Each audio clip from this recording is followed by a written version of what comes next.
From the heart of Central Florida, you're listening to the most electrifying show in media, A Neighbor's Choice. I'm your host, your neighbor, David Granosky. So glad to be with you back again across the Sunshine State. We're coming to you live and around the world on our website, aneighborschoice.com. Remember, you can always catch our episodes on aneighborschoice.com or subscribe to our podcast. Just search for David Granosky on any podcast platform, and you can catch every episode because this is the most diverse program in major broadcast media airwaves today. We cover every topic that's important for your life. So many folks feel like they can only stay in one low-resolution perspective, and that is to talk about he said, she said politics all day for 3 hours a day. I mean, it's like, isn't there anything else to say? There's so many other things that we need to talk about. Our culture, our economics, our personal finances, debt, how money works. Should we use crypto? Should we use gold? Should we use silver? All these different things are more pressing now than ever. Other things like, should we have education, school choice reform, allowing people to put their money where their kids' education can be developed best, not just some kind of bureaucratic union. And so we have to build a future where skin in the game is celebrated, where excellence is celebrated, for everyone to be able to reach for the stars and come out with things that will make all of our lives better. And so joining me now to do this is nuclear researcher, scientist, and Renaissance man, as a man who is an artist as well, Dr. Max Zemelov returns. How you doing, Dr. Max? Hi, Dave. Good to hear your voice.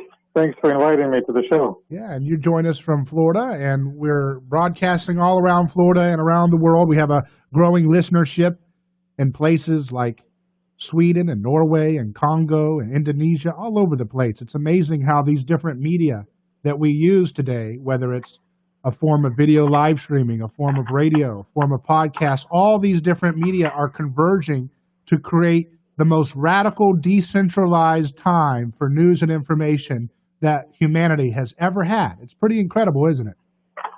It is. That's fantastic. Can you imagine if Nikola Tesla had access to a Instagram account, or probably he doesn't need that, but his own blog and a network of folks that he could have connected with? He could have got a lot of work done faster, couldn't he? Probably, or he would have not done any work at all because he would have been constantly distracted. Yeah, I was just about to say that. I was going to say, or he might end up finding himself watching pigeon videos on YouTube all day, right?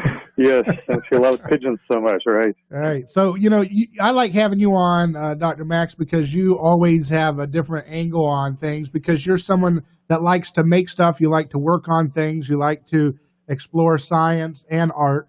What do you like more? Art or science? You cannot really remove one from the other because science is art.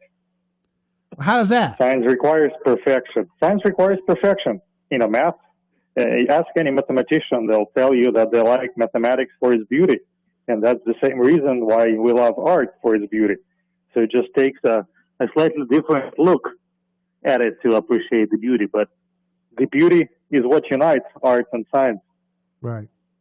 Yeah, that's something that I think is interesting to one of the things that I was following, though, when you talk about beauty is Sabina Hassenfelder's book, Lost in Math, which she's a theoretical physicist, and she says that the physics community may have gotten off on a detour because they are so obsessed with beauty. So how do you put that into the picture?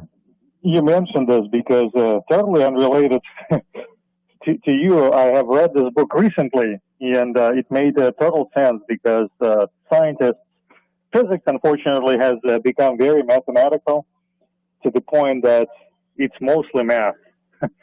And people chase these various beautiful mathematical ideas, which a lot of physicists think have nothing to do with how universe works, and has nothing to do with experiments. some beautiful mathematical ideas like the string theory, for example, cannot even yield any verifiable predictions, yet hundreds, if not thousands, of researchers are working on them. So it's a big struggle in the community now about usefulness of math per se, because on one hand, you cannot do anything without math. On the other hand, too many people are caught in it and lost in it, just like Sabine was saying. So I entirely agree with her perspective.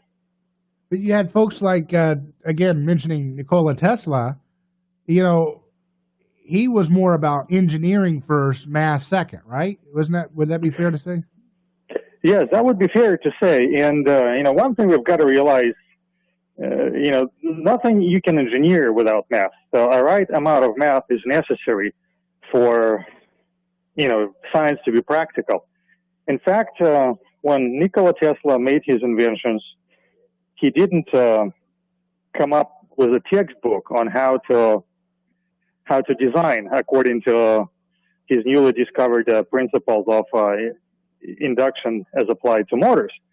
So another gentleman, I cannot remember his name right now, but another gentleman has done a very unglamorous work of, analyzing everything and writing a textbook on how one would go about engineering an electric motor. And that was, that took him several years to do.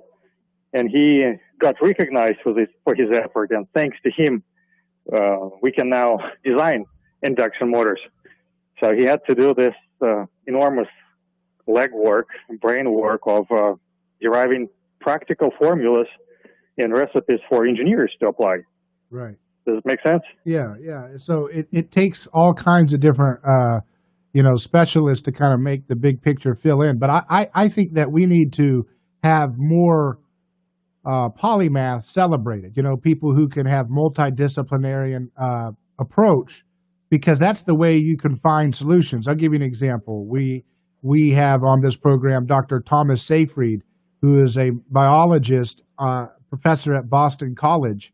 And, he looked at metabolic pathways and he realized that he could have a tremendous effect on cancer treatments by using therapeutic ketosis, by getting the body into adapting to fat for fuel rather than glucose, because glucose, cancer cells require a tremendous amount of glucose to stay alive.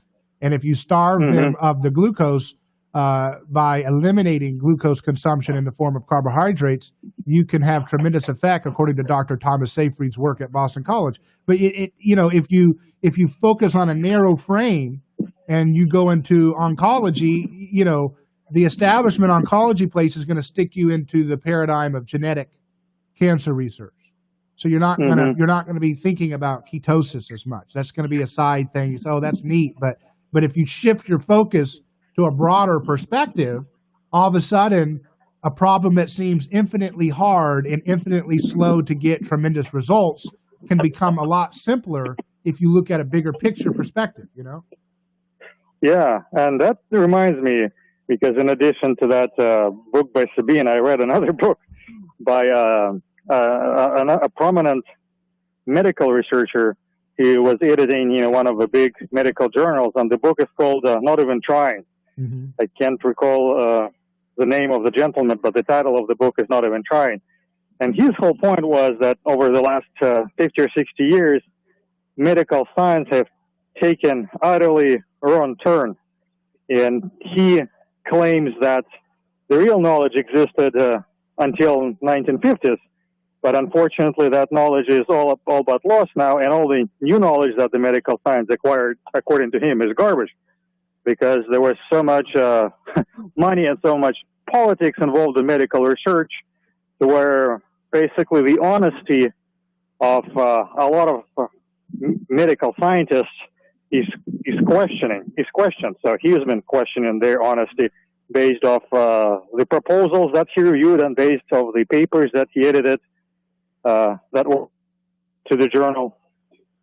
And there is a crisis going on in science, because on one hand, you need money to conduct science. On the other hand, when the money starts flowing, corruption immediately follows. And according to him, the medical researchers aren't even trying to discover the truth anymore. That's why he called the book Not Even Trying, because the essence of a proposal writing is that you promise to make a discovery based off the monies that you receive. I mean, that's an oversimplification, but that's the gist of the idea. And you cannot make discoveries on schedule. You cannot budget. So the truth is, whenever we pursue something new, we cannot be sure that the effort is going to lead to something useful or something new or something, even tangible. Yet, that's not how the funding works. So he was saying that, therefore, researchers basically lie on their proposals and lie on their reports because they want to make sure that the funding keeps coming. Hence the loss or deterioration of knowledge. Yeah, one of the things that I talk about a lot on this program is how, for example, with the FDA, the government precludes any kind of real, scientific basis for real medical research. Because here's how it works: if it costs $1 billion to get through the FDA approval process, and it takes 10 to 15 years, then that precludes de facto any kind of solution for illnesses which cannot be patented. Because if you were to spend the money on, say, vitamin D3 to do double-blind studies on vitamin D3 in relationship to certain diseases, the kind of capital you would need to pour in to meet the FDA standards are going to eliminate anything that can't be patented. A generic drug or a non-patentable thing like therapeutic ketosis, those things are naturally going to be precluded from the kind of research funding because, when you have a whole industry of research and they say, well, wait a second, the only thing that can get approved are things that can be patented, then all of the research funding is going to flow towards paradigms of medicine that result in new patented medicine. That is not a scientific standard, Dr. Max, is it? That's not scientific. That's political. Yes, I entirely hear what you're saying, and I had my own experiences. In fact, I'm going to quote one of my colleagues who is an MD. So he said that the FDA stood for Federal Death Administration. And that's not, my opinion. That's the opinion of a gentleman who spent, doing medical research and doing surgery. So my own experience was when we were trying to bring a cancer therapeutic device to U.S. market. So the device has been tested and approved for medical use in Russia. It passed clinical trials. It had 100% success rate. It was based entirely on conventional technology. Yet, because of, and doctors in America wanted it. So we went to Hershey Medical School, and there was a hospital at Hershey, and one of the doctors there, actually more than one, using this technology to treat cancer in children. They were actually excited and eager to try it because they understood how it worked. They read all the papers, they've seen all of the research results. Yet, in order to make that possible, in order to get started there, we would have to throw away all of the data that was acquired in Russia and repeat the trials in the United States. And with American costs, it ended up being an 8-year-long project that costed $27 million in 2015. And of course, it wasn't possible to get that kind of money because investors aren't interested in spending 20, 30 million or more and then waiting for 8 years before they start seeing the return. So yeah, in many ways, the FDA does create a large barrier of entry to the market that delays the introduction of drugs or devices. So, but it also. So you're right. It delays and it slows down new drugs that can be patented, which may be good things to look at. But it also directs scientific funding away from things that can't be patented, and that's very important. You know what I mean? So if we don't, I see what you mean. So if we don't have, there's in this country today, people always say, "I stand with the science." That's how they talk. This politically correct thing. Right. And I'm like, well, wait a second. it's not a scientific standard to say, I need $1 billion for you to make a claim about a research. Because once you introduce that claim, you're tainting the scientific process.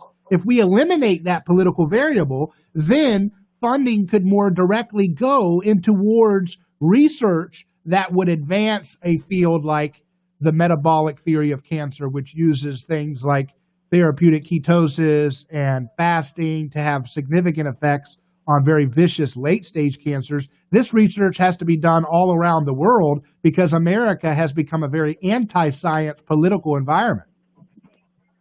Well, I entirely agree with you on the point that, money corrupts scientific process. So on one hand, you need money to do science. On the other hand, money dictates what you do and what you don't. And in this regard, medical research is definitely influenced by large corporations that have an agenda, and that agenda is pretty clear. Right. Making as much money as possible, spending as little money as possible, which means they're not interested in research on cheap drugs or patent-free drugs or other treatment techniques that are known and accessible to be funded because, there is no money to be made in that. Right. That's the unfortunate side of capitalism. People are chasing money and not so much, the end result or the public good. Right. I think it's state managed capitalism that's the problem, because when we have, it's okay to have a business, but when you have a government that says, hey, our agency says you can't make any claims about any kind of drug or any kind of solution for a disease unless you pay us $1 billion in 10 to 15 years in research costs, that automatically destroys things that just simply couldn't recoup the cost with that kind of arbitrary standard set in place. So that's something that nobody in the political conversation's having, and especially not on major broadcasts, but it's the future of media. That's what we're going to talk about. So when we continue with Dr. Max Zemelov, we'll pick up on this note and we'll go into other fields of knowledge, including energy and other types of technology that can make you and my life better if developed properly. Stay tuned. A Neighbor's Choice continues.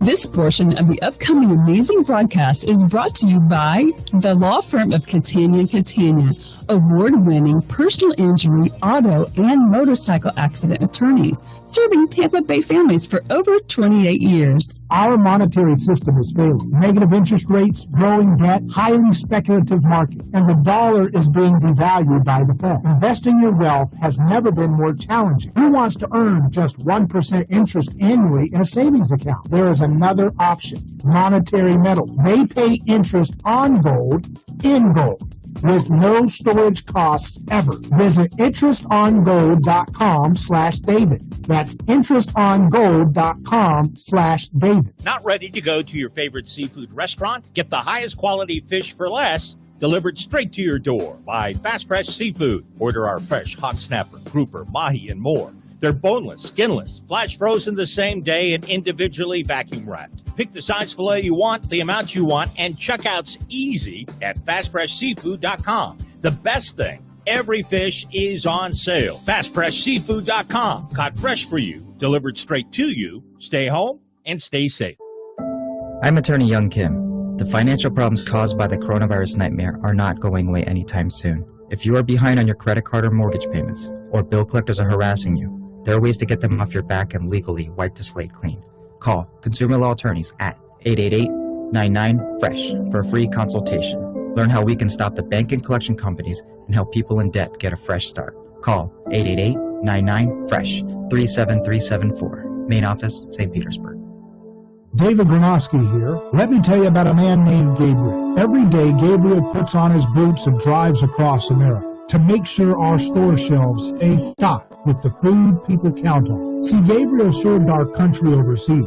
He knows that America stands for freedom, quality, and caring for others the way we would like to be treated. That's why when Gabriel saw food shelves getting low during the pandemic, he hit the road as a driver with Oakley Transport. In the land of the free, where no one should go hungry, we need heroes like Gabriel to help keep America fed. CDLA driving professionals. Join Oakley Transport today. Keep America fed. Visit oakleytransport.com or call them today at 1-877-8-TANKER. That's 1-877-8-TANKER.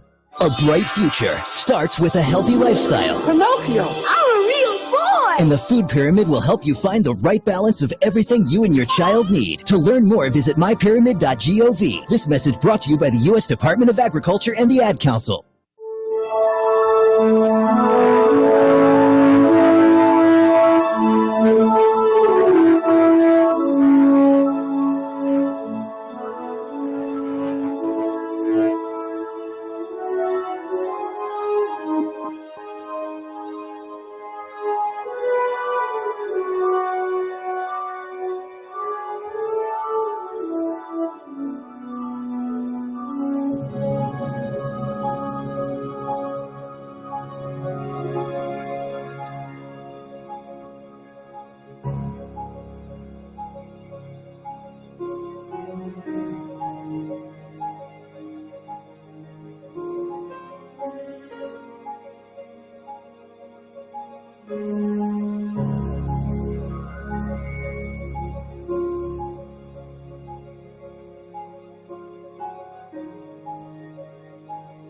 Hello, David Gornosky here.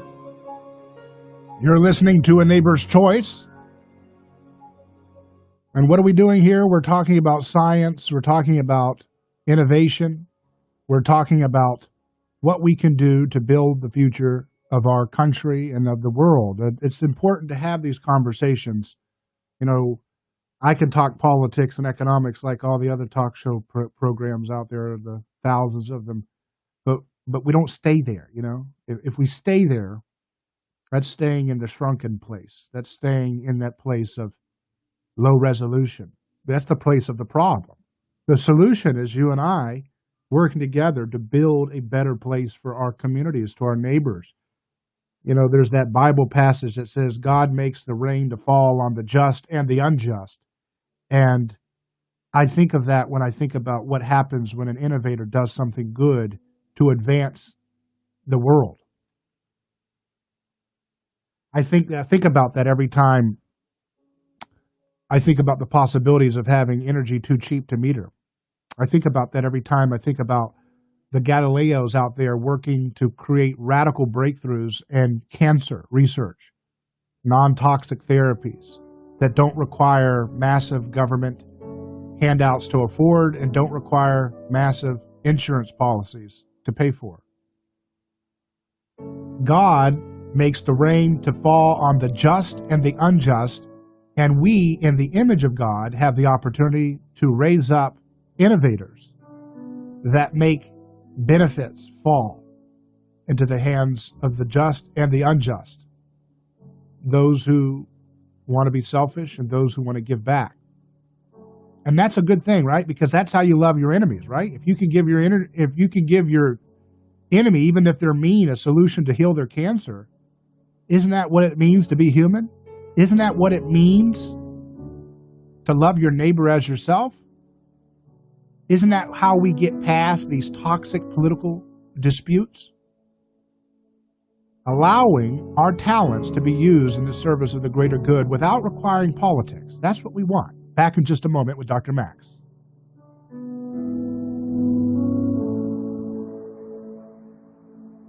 There is all kinds of lunacy going on. Yeah. The madness of 2020. No. Weekdays 11 to 2. I'm just so fed up with these Democrats. It's unbelievable. Get it straight from Chris Plant. They're so hypocritical. It makes me sick. It's the Chris Plant Show. This has just got me going off. And the left is waging war against the police in the United States. Telling it like it is. You should be thanked profusely for getting to the point. You're a voice of reason in the sea of idiots. The Chris Plant Show. Weekdays 11 to 2. News Talk 1040 WHPO. Sally's still wreaking havoc in the south. A storm downgraded to a post-tropical storm, but dumping heavy rain in Georgia today and now bearing down on the Carolinas. North Carolina's Emergency Management Director. Widespread rainfall of 3 to 5 inches is expected, with localized amounts of up to 8 inches. With those types of rainfall amounts, we know from experience that flooding in some areas could be significant. Tornadoes are also a threat with this storm. Pensacola, Florida, and parts of Alabama suffered catastrophic flooding yesterday when Sally hit as a hurricane. President Trump heading to Wisconsin tonight for an airport rally in Mosinee, Wisconsin. Senator Ron Johnson from that state not going now. He's in quarantine. The GOP senator says due to coming into contact with someone who tested positive for COVID, Senator Johnson's office says he's tested negative. Carnival Cruise Line says it will sell some 18 ships and canceled 4 more trips scheduled next year as it struggles in this pandemic. Michelle Franzen, ABC News.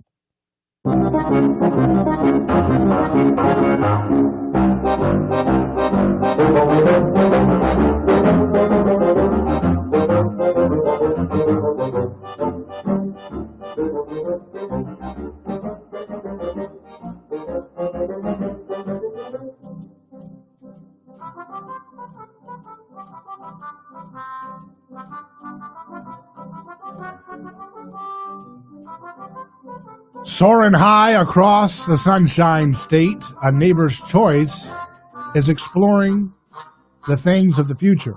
And we're doing that with my friend, Renaissance man himself. He's a scientist, Dr. Max Zemelov. How you doing, Max? I'm doing fine. Well, I wanted to continue with our discussion. You know, you're working on something that maybe you can share a little bit about, but there has to be a way to make our ability to go to other planets and go around the cosmos better. And I think you have some creative ideas to do that. Could you give us some insights into maybe, you know, I know it's early on, but what you can share, some of the ideas and theory that you are working to explore? Absolutely. I mean, there is a consensus in the field that humans should not travel to other planets on chemical propulsion because it will take months, if not years, to get even to the closest planets, such as Venus or Mars. So different type of propellant, different type of propulsion is needed. And to give credit, there are people and companies and even NASA working on exploring various new propulsion techniques. For example, electric propulsion or ion propulsion has been actively researched, and bigger and more powerful ion thrust drives are being developed. But still, we need, something better, something more powerful, something that will be able to cut an interplanetary trip short from many months or even a year to just a few weeks or a few days. And nuclear propulsion is, of course, could get us there in that period of time. And this is something that's being researched both in the U.S. and Russia, but unfortunately, nuclear has a bad taste to it. So maybe it's the public opinion and public backlash against nuclear power that's holding that back. Or maybe there are some other reasons, but if we are to get to Mars in a few days, we have to harness either nuclear power or fusion power to get there faster. So, a lot of people think of Chernobyl when they think of Fukushima, and is there a type of nuclear technology that you like that could avoid those kind of disastrous fragility that's involved? Absolutely. So the reason, Fukushima happened or the reason Chernobyl happened is because most conventional nuclear reactors operate on chain reaction. And chain reaction is a tricky process to control. Basically, you have an atomic explosion that is balancing on the razor edge. If it's not vigorous enough, you do not generate power. If it tips the other way, you have a runaway process and an explosion. So that's what happened at Chernobyl. When they put the reactor in an experimental mode, the graphite moderator got stuck, and they couldn't reduce the rate of reaction, so the reactor exploded because the chain reaction ran away. And a similar thing has happened in Fukushima. When the wave hit, a bunch of systems failed in a cascading failure mode, and the reactor wasn't moderated, it wasn't slowed down. So the chain reaction ran away and caused the meltdown. Fortunately, there are other ways to pursue nuclear power that do not require chain reaction. And these ways could be subdivided broadly into several categories. One is, of course, cold fusion or low energy nuclear reaction. And that's a controversial topic. and many would say that's pseudoscience because there's been papers that have been published and papers that have been disproven or not confirmed, and there is whole controversy in the field of science that got mired in controversy and scandal. And therefore, this field has become toxic. But the ideas that led, let's say, to cold fusion or low energy nuclear reactions are very interesting, and I think they should be pursued regardless of the scandal in science. We cannot simply quit looking for truth or quit looking for something new and exciting because the field is scandalous. This is ridiculous. Shouldn't scientific objectivity drive us? And in this case, shouldn't the scientific objective drive us? Because if you want to build a nuclear reactor that's not going to depend on a chain reaction, you should look for innovative approaches, for things that haven't been tried, for things that are simpler, cheaper than conventional approach. And there isn't shortage of ideas. What is, there is a shortage of funding to pursue all of those ideas. And hence, the sorry state of affairs. So, and there's been a number, again, go ahead. Well, when you talk about low temperature or cold fusion, how can that be possible if fusion, according to the standard thought, can only occur at these millions of degree temperatures and these, like the conditions of the sun? It's a legitimate question, and any nuclear scientist will tell you that temperature is a measure of collective motion of ions in plasma. But let's say when you have a solid state, you have, let's say, a piece of metal that's been severely hydrogenated. Basically, hydrogen or deuterium was forced inside of crystalline lattice. So it is a well-known fact that the deuterium or hydrogen density inside metal lattice could be much higher than the density of liquid or solid hydrogen. And that's one of the very much beneficial properties that are necessary for fusion. The higher the density of the fuel, which is hydrogen in our case, the greater the probability of reaction. And what has not been studied, or what's being studied right now, but not very vigorously, so for all intents and purposes, it has not been studied, the behavior of hydrogen in crystalline lattice under exotic conditions, let's say under laser excitation, under plasma excitation, under, and so on and so forth. So from the standpoint of a textbook physics, you absolutely can make those hydrogen ions vibrate within the crystalline lattice to where they can collide with energies, sufficient to penetrate the Coulomb barrier and cause fusion. So you don't need even to come up with new physics or with some, crazy magic to make this process happen. You just need to research and see what you can do to make this nuclear reactions happen in a solid state and what you can do to accelerate them. And there are plenty of mainstream publications on this matter.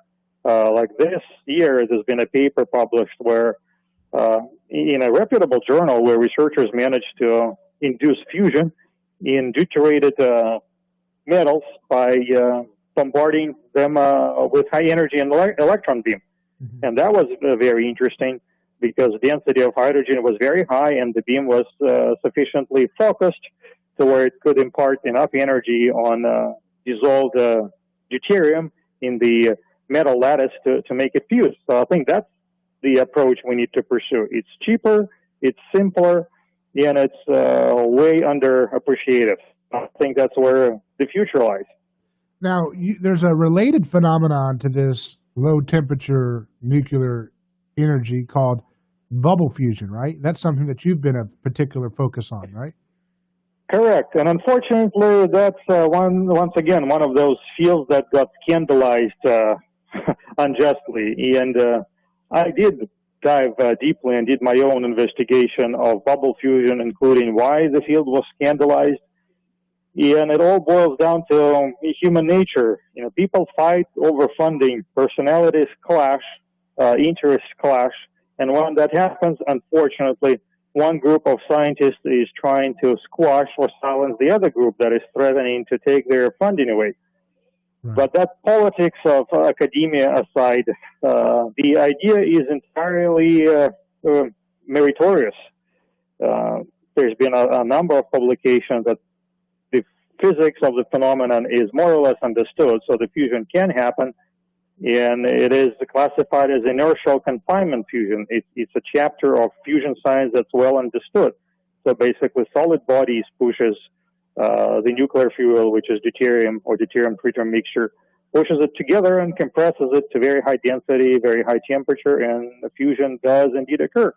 So you can dispute whether or not the particular reports that claim success of bubble fusion are true or not, but the physics is well understood. The physics is true. So even if those reports were false, it doesn't mean you should quit looking in that direction, because the setup is so simple. It's basically a jar of liquid and a piezo driver. That's why early publications in popular journals on the subjects were called star in a jar. Instead of billion, a multi-billion-dollar tokamak, or another multi-billion installation that takes several buildings and the size of a football field, you can literally put some liquid in a jar and acoustically drive it, and under the right conditions, fusion will happen. And the idea has even been somewhat commercialized. There is a Canadian company called, now the name evades me. Oh man, I'll remember it in just a second. So there is a Canadian company that's been funded on a multi-$100 million level by Canadian government and by oil companies such as Cenovus, for example, that pursues this approach. They, instead of using, just water or other liquid, they use liquid lead, and they create a cavity the size of a basketball, and then they inject plasma in this cavity, and they use pistons to drive the molten lead to collapse the cavity and hopefully to cause the fusion reactions. And believe it or not, this wasn't even their idea. The idea was developed by U.S. Navy, and the reactor prototype was called Linus. It was designed on paper and not built, declassified.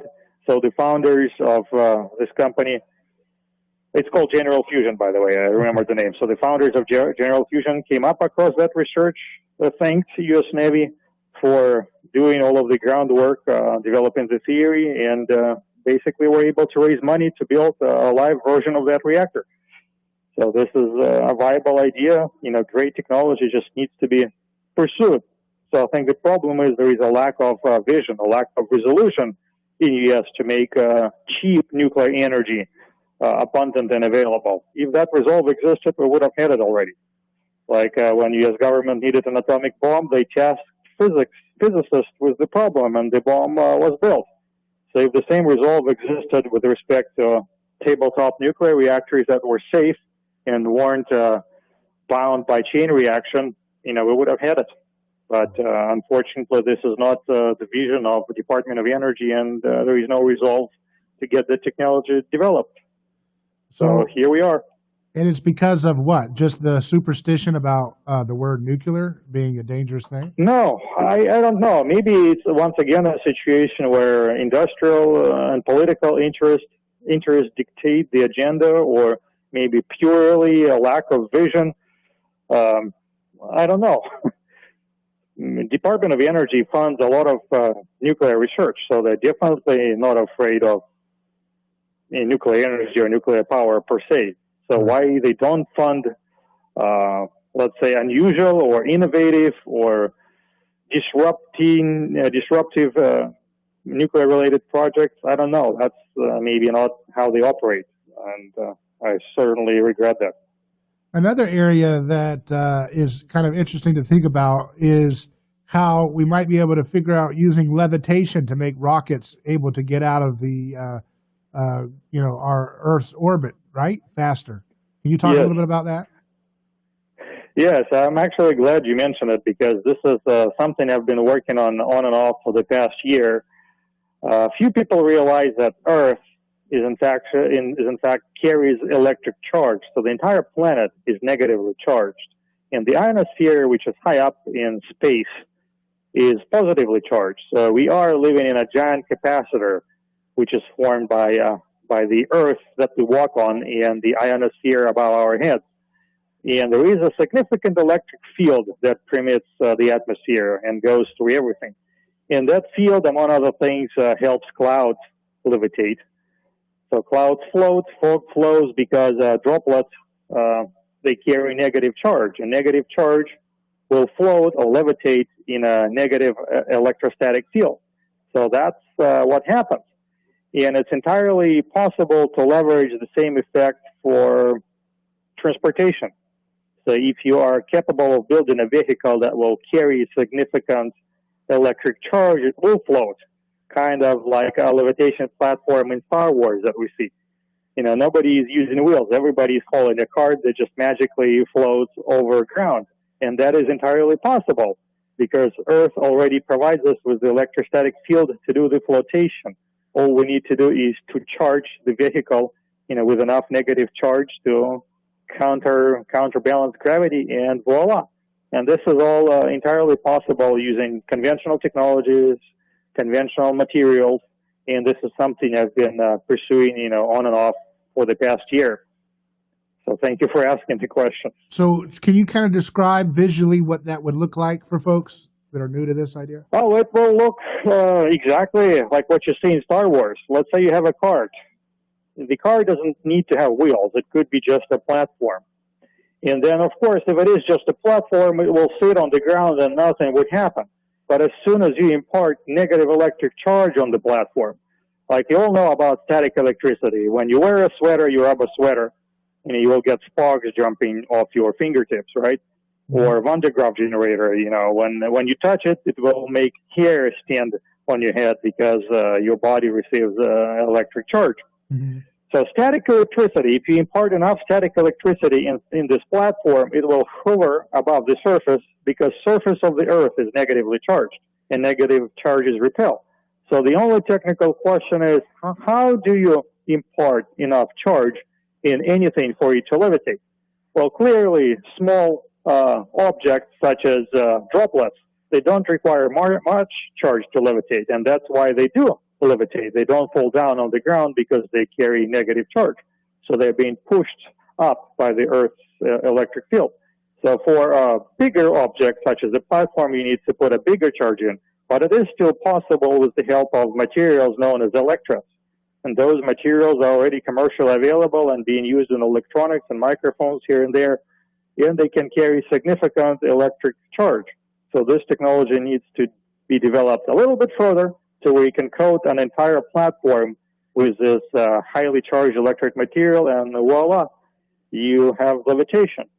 And in fact, many people speculate that U.S. Air Force is using a similar technology on their stealth bombers. I don't know whether this is true or not.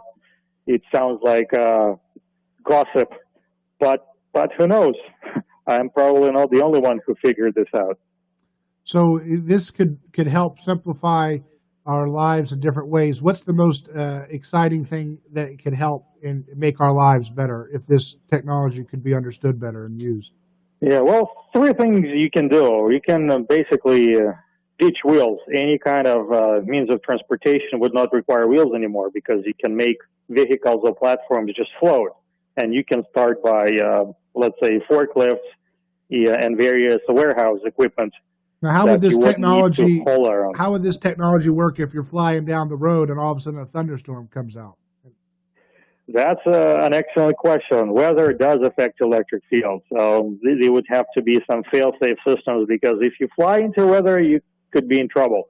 And that's true of any means of transportation. Airplanes don't fly in severe thunderstorms either. So in this regard, this technology is no more sensitive to weather than, conventional air transport. But you're absolutely right. Thunderstorms tend to reverse Earth's electric field. Hence, the platform wouldn't levitate under these conditions. But this is something you can engineer for and make provisions. If the weather is not permitting, you either fly around weather or you switch to another system, maybe conventional propulsion in this situation. But this is a good point. And of course, you can lift payload to orbit.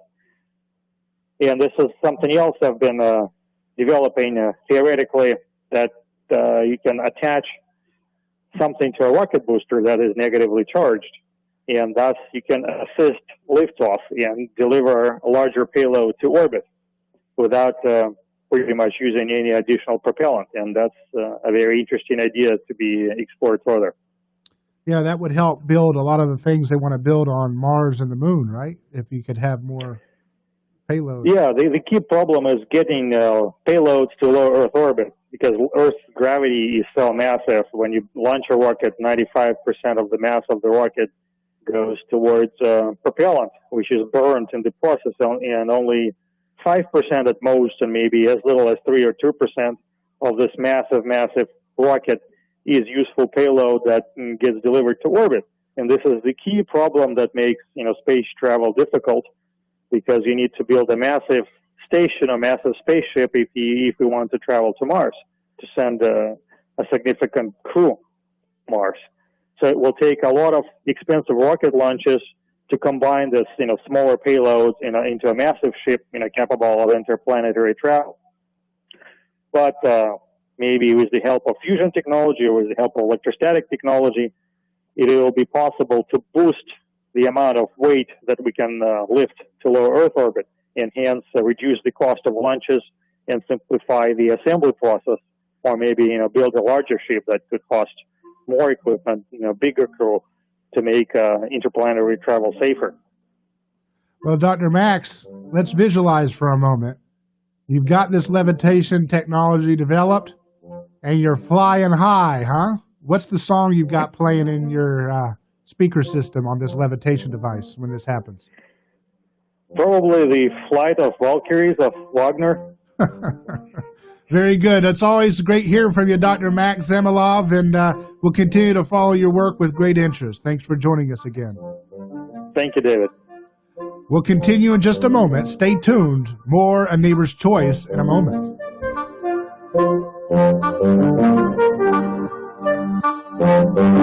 David Granosky here. Let me tell you about a man named Gabriel. Every day, Gabriel puts on his boots and drives across America to make sure our store shelves stay stocked with the food people count on. See, Gabriel served our country overseas. He knows that America stands for freedom, quality, and caring for others the way we would like to be treated. That's why when Gabriel saw food shelves getting low during the pandemic, he hit the road as a driver with Oakley Transport. In the land of the free, where no one should go hungry, we need heroes like Gabriel to help keep America fed. CDLA driving professionals, join Oakley Transport today. Keep America fed. Visit oakleytransport.com or call them today at 1-877-8-TANKER. That's 1-877-8-TANKER.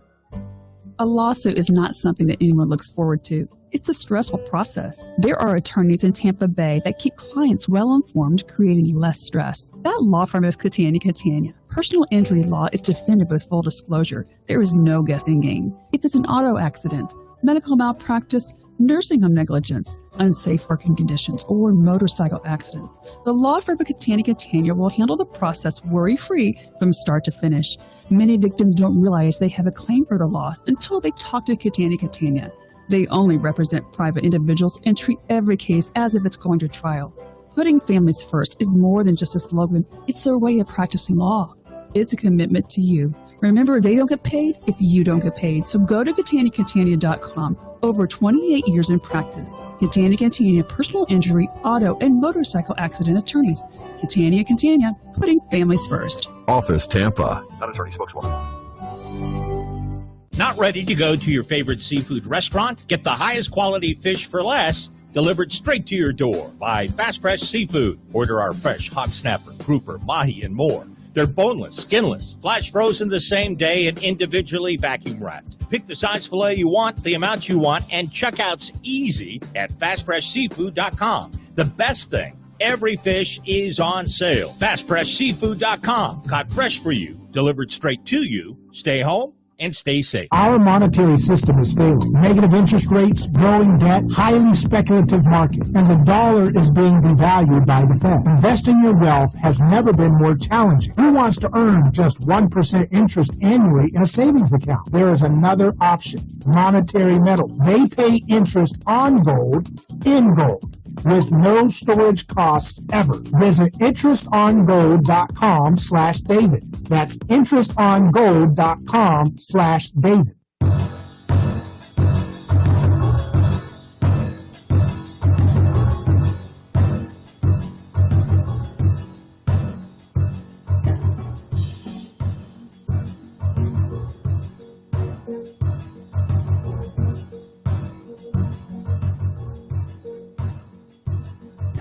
So you don't get that kind of conversation on your normal television program, do you, or radio show? And that's what the kind of stuff we do on this program, because we have to empower voices who are building stuff, who are doing stuff. You can talk all day long. We have all these folks, people wanting to save the planet. They don't even know how to tie their shoes. Come on now. We got to have real action.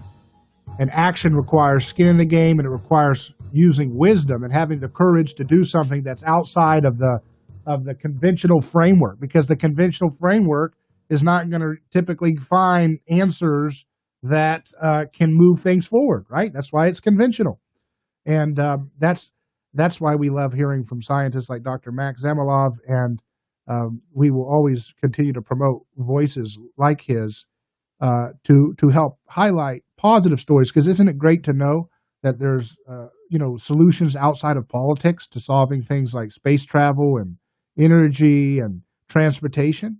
Isn't that the kind of stuff we should celebrate as a country? Isn't that the kind of stuff we need to build up and promote? We don't need to give a giant government handout to get these things done. We need to have a conversation that encourages great minds, great ideas to converge together with the right capital, and it's not a lot that's needed to come up with solutions that can ease the violent tensions.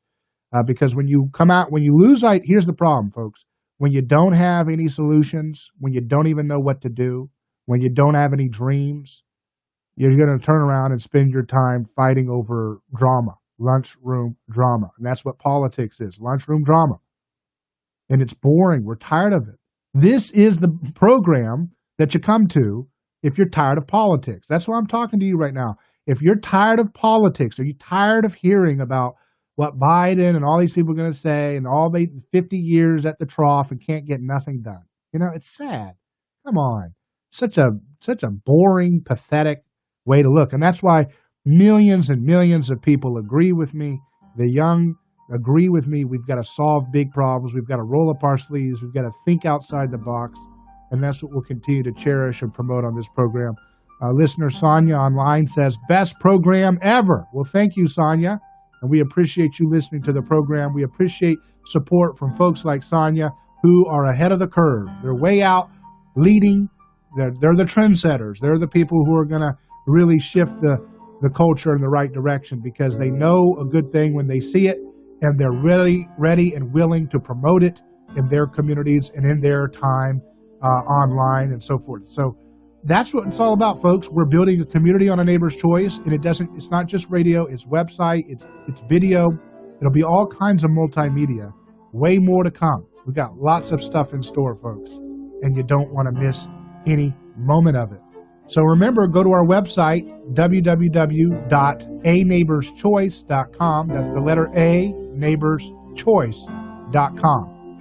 Email me, hello@aneighborschoice.com. We'll be back in just a moment with Science and You. Godspeed.